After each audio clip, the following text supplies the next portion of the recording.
আগে ভালোই ছিল, দেখেছেন একদম কুয়াশায় ভরে গেল। এই আধা ঘন্টা 1 ঘন্টার ভিতরে এই অবস্থা। আর এতটা হাওয়া, ঠিক আছে, মনে হচ্ছে উড়াই নিয়ে চলে যাবে।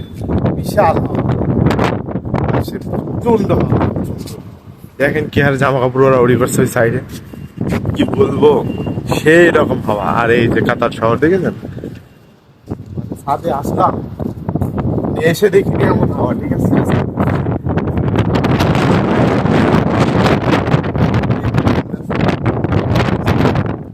সেই রকম কখন আবহাওয়া কি হয় না হয় কিছুদিন আগে ছিল হাওয়া, এখন মনে হয় কুয়াশায় ঘিরে গেল চারিদিকে, সেই রকম।